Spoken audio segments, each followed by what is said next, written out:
Recording start हो गई है और स्क्रीन आप एक बार बताइए। मेरा स्क्रीन प्रेजेंट हो रहा है? जी ठीक है। तो नमस्ते सभी को। आज हम छांदोग्य उपनिषद पढ़ेंगे जो हमारे मुख्य उपनिषदों में 9वें क्रम में आता है, 9th नंबर में है छांदोग्य उपनिषद। ठीक है, तो इसके पहले इसके कुछ मुख्य बिंदु देख लेते हैं कि छांदोग्य उपनिषद की आउटलाइन। ठीक है, तो जो छांदोग्य उपनिषद है वह सामवेद की तलवकार शाखा के अंतर्गत छांदोग्य ब्राह्मण को इस उपनिषद की मान्यता प्राप्त। अब ये बताइए कि जो सामवेद की तलवकार शाखा है उससे एक और उपनिषद लिया गया है मुख्य उपनिषद में से, उसके नाम बताइए। Kathopanishad. Kathopanishad. Are you sure? कठोप था? केनोपनिषद है मैम केन है, केनोपनिषद। हाँ केन जी, कठ और वो नहीं जी, ब्राह्मण तलवलकर से कठ उपनिषद केनोपनिषद है मैम। केन उपनिषद कठ है भी जो है, वेद से लिया गया है। कठ भी है मैम, ब्राह्मण तलवलकर से। मैंने क्या बोला? सामवेद की तलवकार शाखा। सामवेद से तो कठ नहीं है ना? नहीं, वो कृष्ण यजुर्वेद है ना। कृष्ण हाँ, यजुर्वेद से है। सामवेद की नहीं है, ब्राह्मण तलवलकर की मुझे लगा। हाँ जी, तो मैंने ये बोला कि सामवेद के तलवकार शाखा से कौन सा उपनिषद है। और तो केन उपनिषद है, हम पढ़ चुके हैं ना, जो फर्स्ट सेकेंड था, सेकेंड उपनिषद जो हमने पढ़ा था। ठीक है, तो ये याद रखिएगा। ठीक है, सामवेद की तलवकार शाखा से छांदोग्य उपनिषद और केन उपनिषद लिए गए। ठीक है, कंफ्यूजन है क्या कोई? एक बार हम पीछे देख लें। नो मैम, मैंने एक इससे क्वेश्चन पढ़ा था जिसमें ब्राह्मण तलवलकर से कौन सा है, तो मुझे वही लगा। सामवेद मैंने सुना ही नहीं इसलिए। अच्छा मैम अच्छा, वो हाँ एक क्वेश्चन है कि जैसे कि ब्रह्मांड जो है कि ब्रह्मांड शाखा से कौन कौन से लिए गए हैं उपनिषद। देखिए एक बार हम रिवाइज कर लेते हैं जिससे कंफ्यूजन नहीं रहेगा आपको। ठीक है, पीछे हम देख लेते हैं क्या पढ़ा था हमने। जो हमने सेकेंड उपनिषद पढ़ा था, केन उपनिषद हमने सेकेंड पढ़ा था। ये क्या था? सामवेद की तलवकार ब्राह्मण के 9वें अध्याय से लिया गया। ठीक है, केन उपनिषद। अब कठोपनिषद देख लीजिए एक बार। कठोपनिषद जो है वह किससे लिया गया है? कृष्ण यजुर्वेद की कठ शाखा से। ठीक है, जो मैंने क्वेश्चन पूछा था वो शाखा पूछा था और मतलब वेद पूछा था। ठीक है, अभी क्लियर है ये चीज?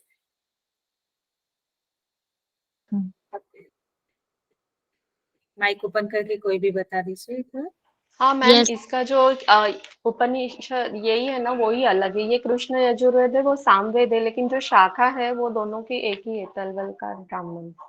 ऐसे मुझे कंफ्यूजन इसमें हुआ था। ओके ओके, ठीक है, तो इसकी कठ शाखा है कृष्ण यजुर्वेद की। ठीक है, अभी चलिए अब हम छंदोग्य उपनिषद देख लें।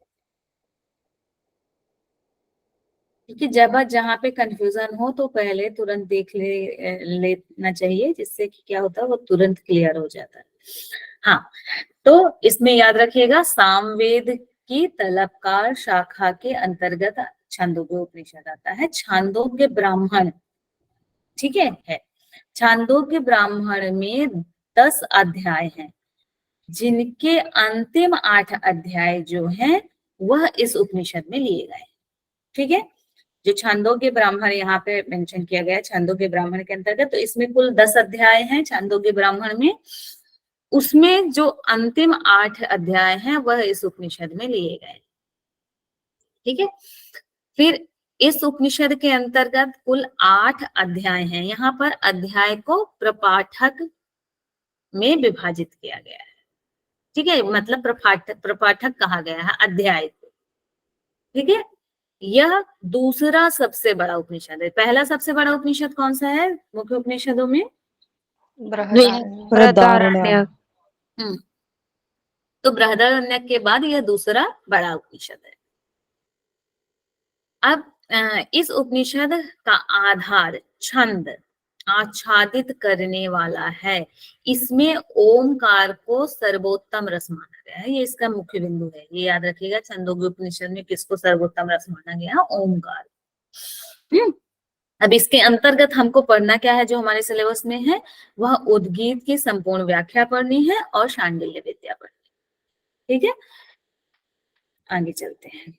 तो इसका जो पहले अध्याय का पहला खंड है उसमें ओमकार की व्याख्या बताई गई है। तो ओमकार को क्या बताया गया है? उद्गीत, उद्गीत द्वारा ओमकार का उच्चारण, उद्गीत साधना की व्याख्या। ठीक है, तो यहाँ ओमकार को उद्गीत बोला गया। ठीक है, तो सर्वप्रथम उद्गाता ओम का उच्चारण करके सामगान करता है।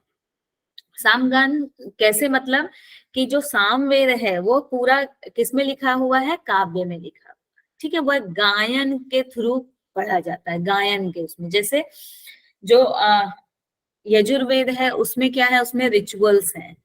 ठीक है, ऐसे ही जो सामवेद है वह गायन पद्धति के हिसाब से है। तो जो सामवेद में कोई उद्गाता मतलब जो सामवेद का उच्चारण करते हैं, जो उसको गाते हैं, ठीक है, उनको उद्गाता कहा गया है।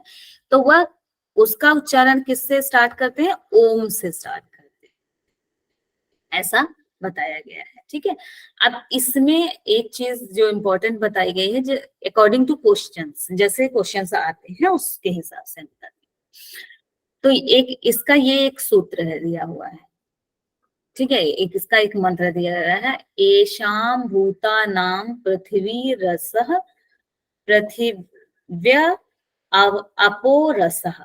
क्या है इसका अर्थ? जो समस्त प्राणियों, पंच महाभूत, समस्त पदार्थों का रस या सार बोल सकते हैं, वह क्या है? पृथ्वी है इसके अनुसार।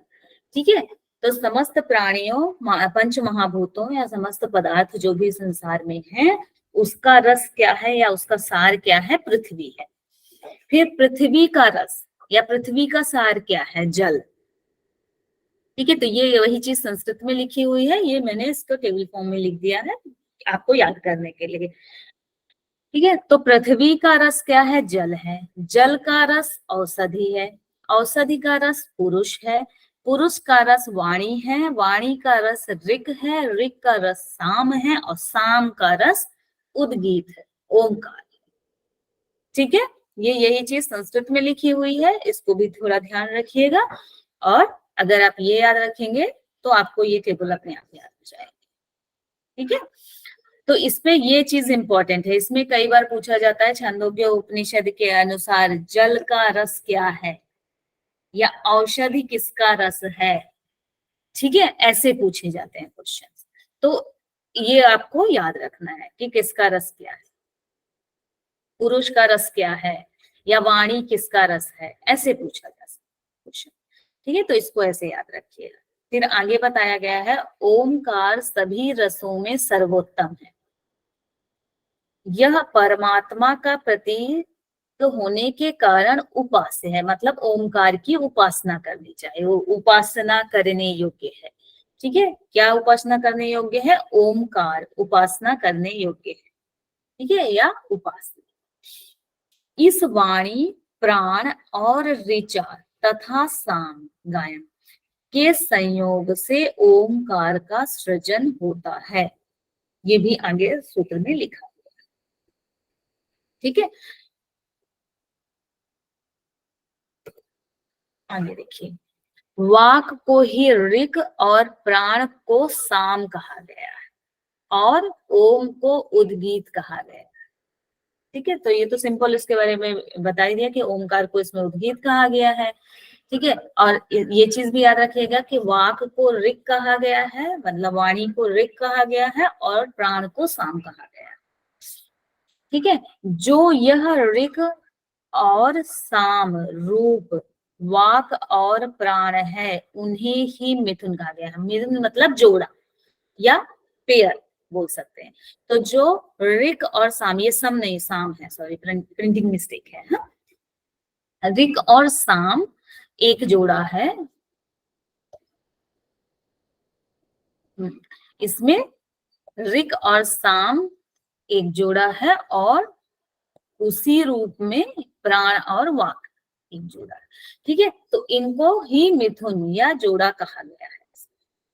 अब अगर उद्गीत की उपासना करते हैं तो उसका फल आगे बताया गया है कि संपूर्ण कामनाओं की पूर्ति। ठीक है, तो उद्गीत की उपासना करने से संपूर्ण कामनाओं की पूर्ति होती है। फिर इसमें आगे एक चीज और बताई गई है, ओम अक्षर से यह त्रयी विद्या, त्रयी विद्या के अंतर्गत 3 वेद आते हैं, ऋग्वेद, यजुर्वेद और सामवेद प्रकृत होते। तो ये कई बार आता है, त्रयी विद्या के अंतर्गत कौन सा वेद नहीं आता। ठीक है, ये क्वेश्चन शायद मैंने देखा है ना, या कहीं तो मैंने ये क्वेश्चन देखा है। तो त्रयी विद्या के अंतर्गत सिर्फ ये 3 वेद आते हैं, अथर्व वेद नहीं है। ठीक है, तो ये चीज याद रखिएगा। फिर आगे है ओम यह कहकर, अब देखिए इसमें क्या दिया गया है कि जो ऋग्वेद के का उच्चारण करते हैं या जो ऋग्वेद का पाठन करते हैं उनको क्या कहते हैं, अध्यर्यु, अध्यवर्यु। ठीक है, तो वह जब उसका पाठ करते हैं या उच्चारण करते हैं, श्रवण करते हैं, तो ओम से स्टार्ट करते हैं। तो ऋग्वेद का भी ओम से होता है। इसी तरह जो यजुर्वेद होता है, ठीक है, उनके पाठक या उनका जो पठन करते हैं उनको होता कहा गया है। ठीक है, तो जब वो यजुर्वेद की स्तुति करते हैं, यहाँ पर एक चीज और मेंशन करते हैं, यजुर्वेद। ठीक है, तो ओम यह कहकर होता, जो कि यजुर्वेद के स्तुति करता है, और ओम नहीं है, ओम यह कहकर उद्गाता गायन करता है, किसका, सामवेद। ठीक है, तो जो त्रयी विद्या है, त्रयी विद्या के जो उनका पाठन करते हैं उनको क्या क्या कहा जाता है, अध्वर्यु, होता और उद्गाता। ठीक है, ये तीनों के हैं, यजुर्वेद, सामवेद और ऋग्वेद के। तो ये हमेशा किस चीज से स्टार्ट करते हैं, ओम कहकर ही उसका उच्चारण प्रारंभ करते हैं। ठीक है, ये इतना बताया गया है पहले खंड में, पहले अध्याय की पहले खंड में। दूसरे खंड में क्या बताया गया देख लेते हैं। इसमें देवासुर संग्राम बताया गया है, तो इसमें एक स्टोरी की तरह देख लेते हैं। ठीक है, एक स्टोरी की तरह समझेंगे तो उनको याद रहेगा। तो इसमें ऐसा बताया गया है कि प्रजापति, जिन्होंने प्रजा का सृजन किया है, तो प्रजापति के 2 पुत्र देवता और असुर, किसी कारणवश इनमें युद्ध होता है, ये युद्ध करने लगते हैं। उनमें से देवताओं ने यह सोचकर कि उनके द्वारा इनका पराभव मतलब परास्त करेंगे, किसके द्वारा, उद्गीत के अनुष्ठान के द्वारा, उद्गीत का अनुष्ठान करके वह असुरों को परास्त करेंगे, ऐसा देवताओं ने सोचा। तो उन्होंने क्या किया, उन्होंने उद्गीत का अनुष्ठान या उद्गीत का उच्चारण करना शुरू किया। तो कैसे, पहले उन्होंने नासिका में रहने वाले प्राण के रूप में उद्गीत का अनुष्ठान किया। तो क्या हुआ, असुरों ने, जैसे ही असुरों को यह मालूम हुआ कि ये लोग कर रहे हैं, तो उन्होंने उसको पाप युक्त कर दिया, मतलब उसको निरर्थक कर दिया, तो उससे वह नहीं कर पाए। तो उससे ही, जैसे इन्होंने सुगंध के रूप में किया, तो असुरों ने उसको दुर्गंध युक्त कर दिया। तो जो नासिका में रहने वाले, तो वो सुगंध और दुर्गंध दोनों को ही सूंघ पाता है, इसको दोष युक्त कर दिया। ठीक है, इसलिए जो नासिका है वह सुगंध और दुर्गंध दोनों को सूंघता है। फिर उन्होंने सोचा वाणी के रूप में किया जाए। ठीक है, तो वाणी के रूप में जब उन्होंने किया, तो फिर असुरों ने उसको दोषयुक्त कर दिया। तो इसलिए जो वाणी है वह सत्य और असत्य, मिथ्या दोनों बोलता है। ठीक है, तो इसमें भी असुरों ने अपना उसको विफल कर दिया। फिर उन्होंने सोचा कि चक्षु के रूप में किया जाए, चक्षु देखने की उसमें किया जाए। ठीक है, चक्षु इंद्रिय के द्वारा उद्गीत की उपासना की जाए। तो फिर से असुरों ने उसे दोषयुक्त कर दिया। तो देखने योग्य और न देखने योग्य दोनों प्रकार के पदार्थों को चक्षु देखता है। फिर उन्होंने उद्गीत की उपासना श्रोत्र के रूप में करना चाहिए। तो फिर से उन्होंने उसको विफल कर दिया, दोषयुक्त कर दिया। तो इसलिए सुनने योग्य और ना सुनने योग्य दोनों ही प्रकार की बातें जो श्रोत्र के द्वारा सुनी जाती है, सुनता है। ठीक है, फिर उन्होंने मन के रूप में संकल्प किया। तो मन के रूप में उद्गीत की उपासना करने की कोशिश की, तो मन से संकल्प किया जाता है। ठीक है, तो यह देवताओं ने संकल्प किया, उसको विफल करके संकल्प ना करने योग्य दोनों ही प्रकार के संकल्प मन करने लगा। मतलब जो चीज संकल्प करनी चाहिए और जो नहीं करनी चाहिए, दोनों ही, क्योंकि वह भी असुरों के द्वारा दोषयुक्त कर दिया गया। फिर ऐसा प्रसिद्ध है कि जो मुख्य प्राण है, मुख्य प्राण कहाँ पर है? मुख में।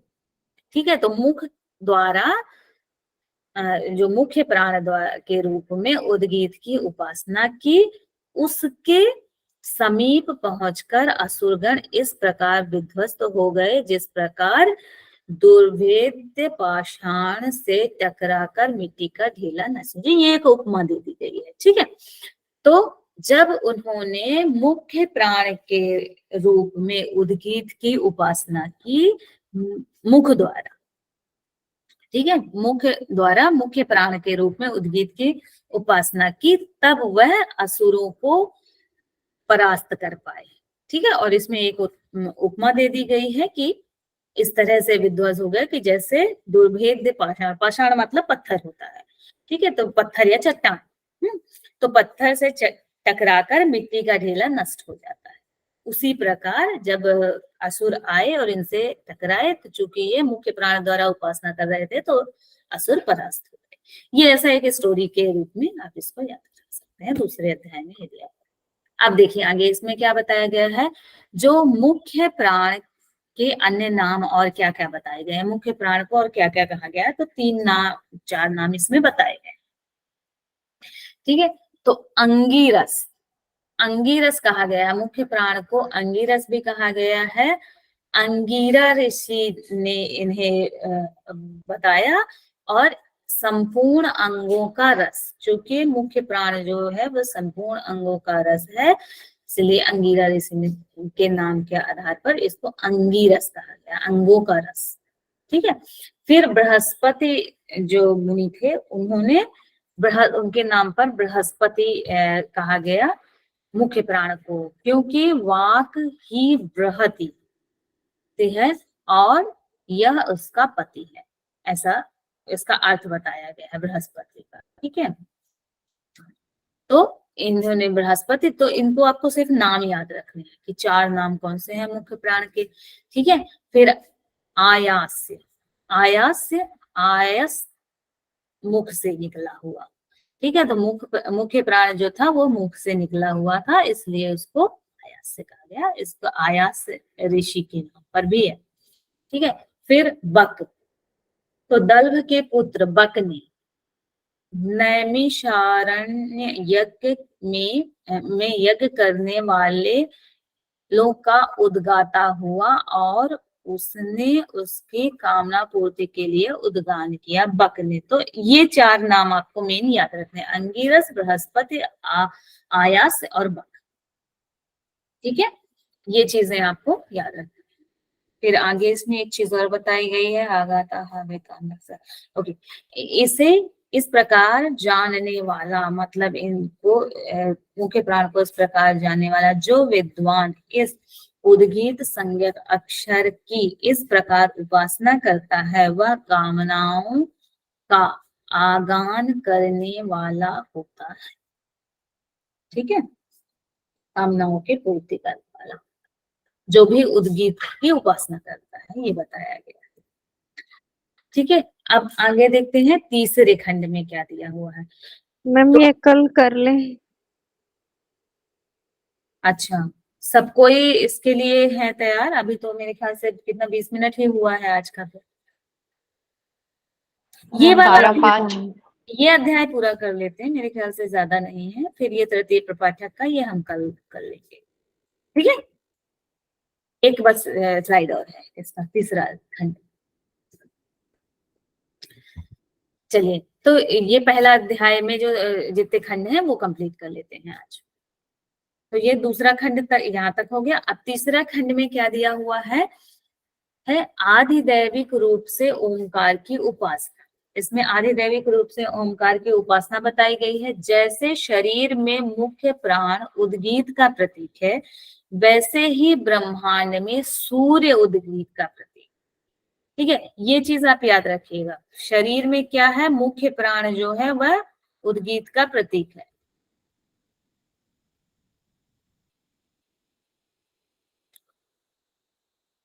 शरीर में जो है वह मुख्य प्राण है, उद्गीत का प्रतीक है, और ब्रह्मांड में सूर्य उद्गीत का प्रतीक है। अब देखिए आगे इसी के बारे में बताया गया है। प्राण और सूर्य दोनों परस्पर समान ही हैं। प्राण और सूर्य दोनों उष्ण है। इसमें प्राण और सूर्य की फिर तुलना बता दी गई है। ठीक है, तो जैसे दोनों ही किसके, उद्गीत के प्रतीक हैं। तो शरीर में अगर देखें तो मुख्य प्राण है, ब्रह्मांड में देखें तो सूर्य है। अब प्राण और सूर्य दोनों परस्पर समान है। इसमें क्वेश्चन आता है कि प्राण के समान किसे माना गया है, छंदोग्य उपनिषद के अनुसार तो सूर्य को माना गया। ठीक है, तो प्राण और सूर्य दोनों परस्पर समान है, क्योंकि प्राण और सूर्य दोनों ही उष्ण है, दोनों ही तेजी है ना। और प्राण स्वर, स्वर मतलब क्या होता है, मरने पर इस शरीर से जाने वाला। और सूर्य, स्वर मतलब अस्त हो जाने वाला, मतलब दिन के खत्म हो जाने पर यह भी अस्त हो जाता है। जैसे शरीर के खत्म हो जाने पर यह शरीर से चला जाता है प्राण, उसी तरह जैसे दिन के खत्म होने पर सूर्य भी अस्त हो जाता है। तो दोनों ही स्वर कहलाए। वह प्रत्यास्वर, अस्त होने के बाद लौट आने वाला। ठीक है, तो सूर्य जो है वह स्वर प्रत्यास्वर दोनों है, और प्राण जो है वह भी स्वर और प्रत्यास्वर, एक शरीर छोड़ करके फिर वह दूसरे शरीर में प्रवेश कर जाता है, ऐसा भी कर सकते हैं। ठीक है, तो इसमें ऐसा एक ही सूत्र में सिर्फ इतना ही लिखा हुआ है। प्राण स्वर मतलब मरने पर शरीर से जाने वाला, और सूर्य अस्त, दिन के समाप्त होने पर अस्त हो जाने वाला, तो दोनों ही स्वर है। वह प्रत्यास्वर, प्रत्यास्वर मतलब अस्त हो जाने के बाद लौट आता है। ठीक है, अब इसमें एक चीज और इम्पोर्टेंट बताई गई है, प्राण और अपान की संधि को व्यान कहा गया है। इसमें क्वेश्चन बनता है। ठीक है, प्राण और अपान की संधि क्या है, व्यान है, उदान है, या समान है, मतलब ऐसे भी बन सकता है। प्राण है कुछ है, ऐसे पूछ सकता है। ठीक है, ऑप्शन में। तो ये आपको याद रखना है, छंदोग्य उपनिषद के अनुसार प्राण और अपान की संधि को व्यान कहा गया है, व्यान है। ठीक है, उसकी उद्गीत मानकर उपासना करें, किसकी, व्यान की। ठीक है, तो व्यान की उपासना करने को बोला गया है। अब इसमें उद्गीत शब्द का अर्थ बताया गया है। ठीक है, तो अगर अर्थ देखें तो यह 3 शब्द अक्षरों से मिलकर बना है, उत, गी और था। ठीक है, तो उत का मतलब होता है उठता, गी का गिरना, गिरा, और था स्थिर। ठीक है, अब इसके शरीर और ब्रह्मांड में प्रतीक आगे बताए गए। ठीक है, तो शरीर में अगर प्रतीक देखें तो उत का शरीर, प्राण ऊपर की ओर उठता है, वाणी बाहर की ओर गिरती है। ठीक है, तो ऐसा समझ सकते हैं। तो उत का प्रतीक क्या है, प्राण है। गी का प्रतीक क्या है, वाणी है, और था अन्न है।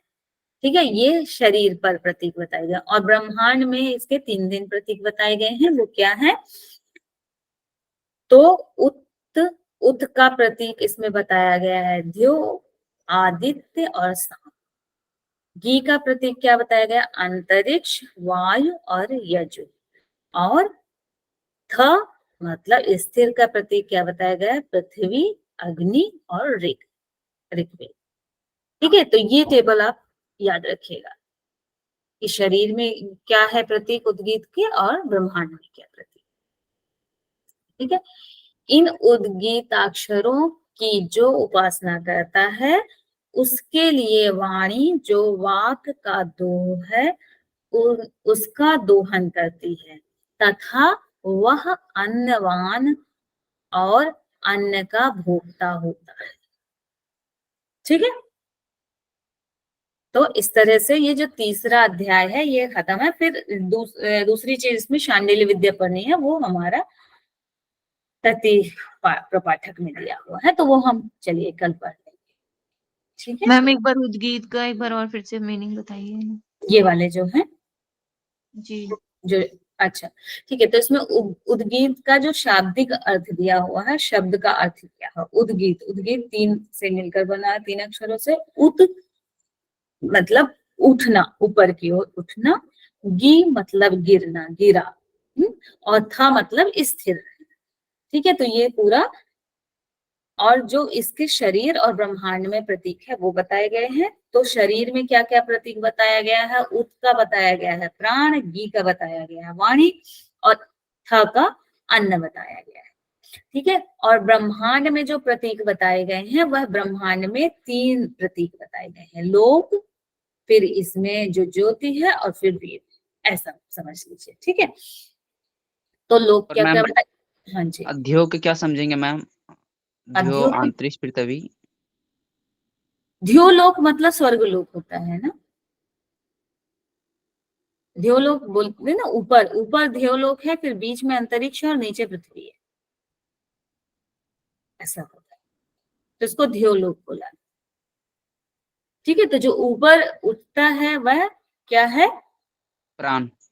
हाँ, तो ये शरीर में प्रतीक है। अगर ब्रह्मांड में देखें तो वो ध्योलोक है, ऊपर उठा हुआ। ठीक है, तो सबसे ऊपर ध्योलोक है, फिर उसके नीचे गिरा हुआ, तो उसमें, और जो स्थिर है वो पृथ्वी है। ऐसा इसमें याद करने के लिए आप समझ लीजिए। ठीक है, बाकी जो शाब्दिक अर्थ और ब्रह्मांड में जो प्रतीक बताए गए हैं वो ऐसे बताए गए। उद देव है, गी अंतरिक्ष है, और थ पृथ्वी है।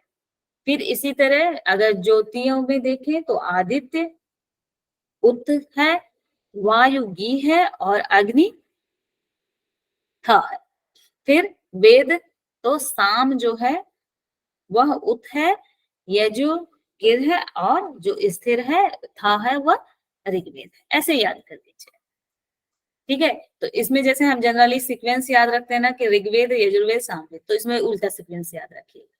ये पहले साम है, यजुर है, फिर ऋग्वेद। ये याद रखने के लिए मैं ऐसे बता, ठीक है। तो इस तरह से ये जो पहले अध्याय में जो ओम की उपासना, ओम का वर्णन बताया हुआ है वह कंप्लीट होता है। अब आगे हम शांडिल्य विद्या पढ़ेंगे, वो हम अपनी कल की कक्षा में। ठीक है,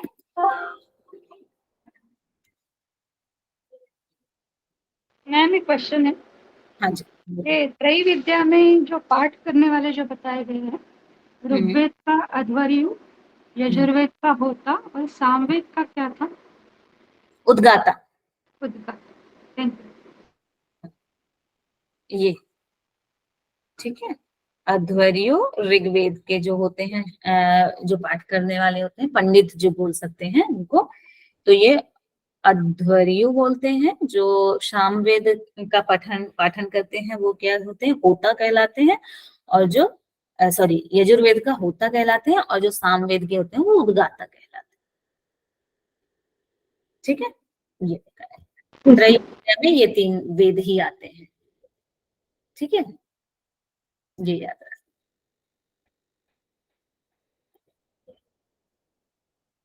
ठीक है, तो इस तरह से अभी छांदोग्य उपनिषद हमारा थोड़ा सा बचा हुआ है, ज्यादा नहीं है कल, और फिर इसके बाद अपना अंतिम है, इस वीक में हम खत्म करके PYQs भी कर लेंगे। ठीक है, रिकॉर्डिंग ऑफ कर दूं मैं।